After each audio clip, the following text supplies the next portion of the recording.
Big boss 7th week nominations కాస్త కొత్తగానే జరిగాయి. ఇక అందులో భాగంగా తనుజ రౌండ్కి వచ్చేసరికి తనుజ రమ్యని ఏసి పడేసిందనే చెప్పాలి. ఎందుకు అనంటే 1 వీక్ నుంచి తనుజ ఓపిక పడుతూ వస్తుంది. ఎప్పుడు నామినేషన్స్ వస్తాయా, ఎప్పుడు రమ్యను ఉతికి ఆరేద్దామా అన్నట్టుగానే ఉంది తనుజకి. ఇక అదే ఆ టైం రానే వచ్చింది.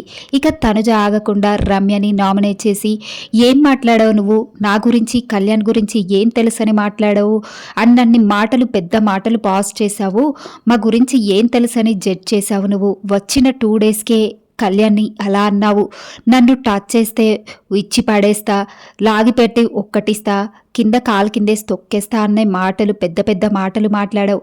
నీకు మా ఇద్దరి గురించి ఏం తెలుసని అలాంటి మాటలు మాట్లాడావు. నేను లీనియన్స్ ఇచ్చానా, నీకెక్కడ కనపడింది లీనియన్స్ ఇచ్చినట్టు? వాడు నాకు ఒక తమ్ముళ్లాగా, ఒక ఫ్రెండ్ లాగా, మేమిద్దరం గేమ్లో ఏదన్నా ఉంటే ఒకరినొకరం చాలా స్ట్రాంగ్ చేసుకునే వాళ్ళం. వాడేదన్నా ఎమోషనల్ అవుతే వాడిని నేను స్ట్రాంగ్ చేసేదాన్ని.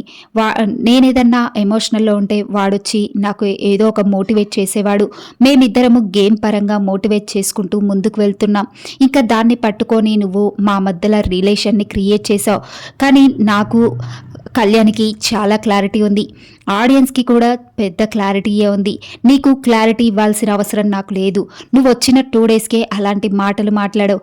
నువ్వు చేస్తున్న పనేంటి హౌస్లో? నువ్వు డెమన్ పవన్ తోటి క్లోజ్ కాలేవా? టచ్ చేస్తే కాలు కిందేసి తొక్కేస్తా అన్నావు. నువ్వు చేసిన పనేంటి డెమన్ పవన్ తోటి? నువ్వు మంచిగా జాగ్రత్తగా ఉండి నోరు ఇష్టం వచ్చినట్టుగా మాట్లాడకు. నన్ను అన్న పాయింట్స్, నన్ను అన్న రూల్స్ అన్నీ నువ్వు పాటించి ఎవరితో బాండ్ పెట్టుకోకుండా, ఎమోషనల్ అవ్వకుండా, ఎవరిని టచ్ చేయకుండా అలాగే ఉండు, నేను ఒప్పుకుంటాను. అంతేకాని నువ్వు వచ్చిన 2 డేస్ మమ్మల్ని జడ్జ్ చేసావు. నువ్వు చేసే పనేంటి? నువ్వు అదుపులో పెట్టుకో, నీ నోరు జాగ్రత్త అంటూ తనుజ ఇచ్చి పడేసింది రమ్య మోక్షని.